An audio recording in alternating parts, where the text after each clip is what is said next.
music, and so the speaking part has sort of been pitted against the musical part, and I've tried to pare the speaking part down so the music part can go up, and I hope that will make it more interesting, because it really is by tracing Woody Guthrie's music and his lyrics we can trace his political evolution. So there's two examples that I found of Woody Guthrie's experiences in LA that are both derived from his autobiographical novel, Bound for Glory. And they're points of reference for measuring Guthrie's musical and political evolution from 1937 to 1941. The first example takes place in 1937 when Guthrie arrives in downtown LA. He's tired, he's hungry, he's dressed in rags after nearly a month of hitchhiking and train hopping and cop dodging along Highway 66, and his immediate reaction to the city of LA is a kind of a mixture of both wonderment on the one hand and trepidation on the other. Wonderment in the sense that he says, oh, I'm going to go see the Pacific Ocean, I'm going to go swimming, I'm going to flop on the beach, I'm going to go to Chinatown, I'm going to look around, I'm going to go to the Mexican section, I'm going to see the whole works. And trepidation, but no, I don't know. LA is too big for me. I'm too little for LA, so Guthrie hopped a freight train to Bakersfield in search of relatives and waited nearly 2 months before returning to LA.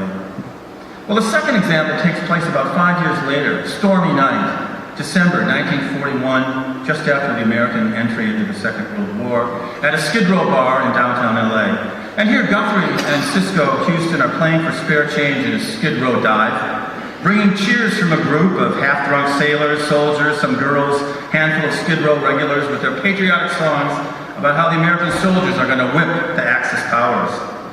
But when a large sluggish band called upon the group to move over to the Japanese-owned bar next door and beat up any Japanese people who might be there, the crowd begins to move towards violence. And someone yelled that the police were coming. And Guthrie then told the patrons, no, stand in front of the Japanese bar and sing "We Shall Not Be Moved." And as the paddy wagon arrived with sirens blasting, the thugs left the scene, and Guthrie and Houston were so experienced in creative crowd control that they were actually able to get the cops to start singing "We Shall Not Be Moved." Now, this is an autobiographical novel, by the way, but it does illustrate, I think, the kind of how did this neophyte of 1937, frightened by the big city, transform himself into this experienced, politically sophisticated troubadour of 1941? And I think that a close examination of lyrics, themes, and political content of Guthrie's songs from 1937 to 1941 reveals a musical journey from amateur hillbilly singer to professional songwriter-musician.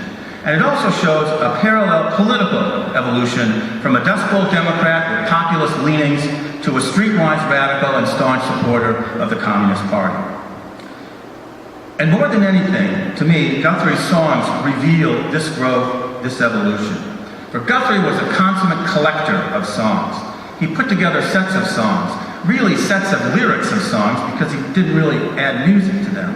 He did his first one in April of 1935, and he did 3 songbooks in successive order during the Los Angeles period. And if we examine these songbooks in chronological order with special attention to the elimination of old songs, as he does a new song, the introduction of new songs, as he does a new folio, and the subsequent revision of lyrics of already compiled songs, we can trace a profile of Guthrie's evolving musical growth and his enhanced political consciousness. So Guthrie first tried to break into music and radio in 1936 in Pampa, Texas. We see him here with the Chamber of Commerce and the group. That's him sitting next to the bass fiddle. And when he arrived in LA with his cousin Jack Guthrie, the two were able to secure a 15-minute radio show on KFVD. And that was KFVD was the radio show that they played on. It was a show owned by Frank Burke, who was a progressive Democrat. They started that show, and they also played with the Beverly Hillbillies in Long Beach.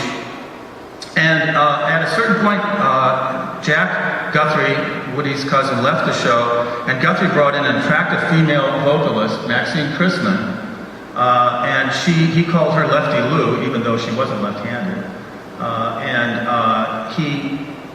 The Woody and Lefty Lou show became an instant hit. And this show was a hit because it drew from the audience of the large Okie population that, while poor, still had access to the radio waves. And they would do duets that featured Chrisman's very sweet alto, low voice, while Guthrie sang high himself. And they were very popular, and soon Frank Burke, the owner, offered an evening show in addition to the morning show. And so, catering to this Dust Bowl audience, Woody and Lefty Lou offered traditional songs of love and religion, and Guthrie created a songbook that was distributed and would compile all these songbooks. And as I said, there were 3 of these songbooks compiled during this period of time. They began with basically traditional songs about love, songs about religion. Peter LaChapelle has analyzed them, and he can tell you more about the variety of songs. But pretty soon, Guthrie began to run out of songs, and he started then to write new lyrics for old songs. And after a certain point, he started writing his own songs for the radio show. And there's 2 really good examples of songs from this period that reveal, I think, a characteristic of Guthrie. These 2 songs reveal very different, seemingly contradictory thematic sides of Guthrie's early compositions. Do Re Mi, one of the most famous of them, is a clever criticism of the tactics used by the LAPD, which gathered its police officers on the Arizona border to harass Dust Bowl refugees as they were trying to enter the state.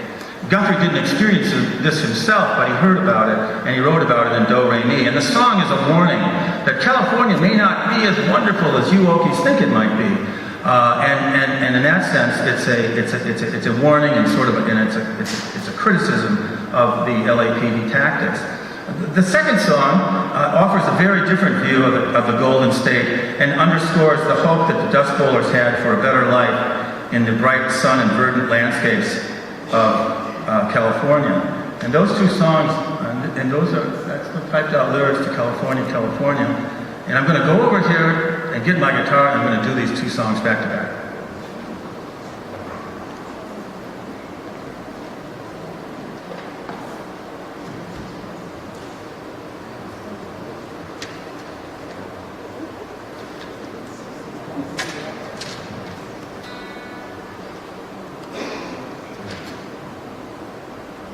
Do Re Mi.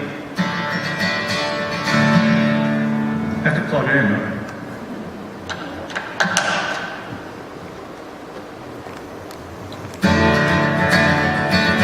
Testing. Lots of folks back east, they say, they're leaving home every day, and they're beating out on Cali to the California line. Across the dusty roads they go, they're leaving the Dust Bowl, they think they're going to the Sugar Bowl, but this is what they find.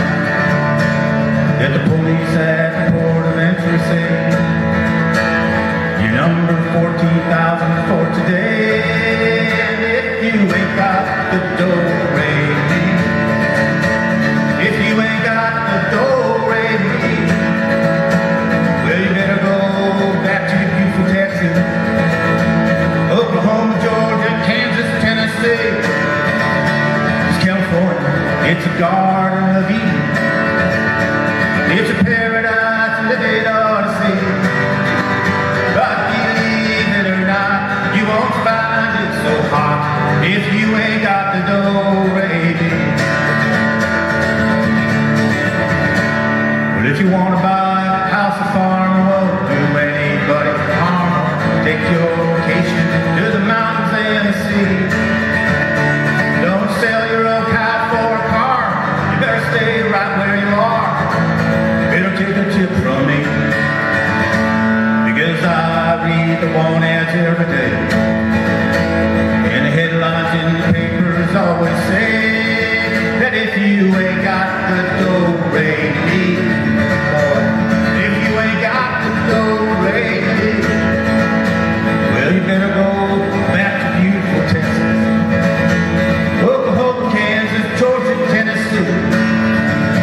'Cause California, it's a garden of Eden, it's a paradise living on.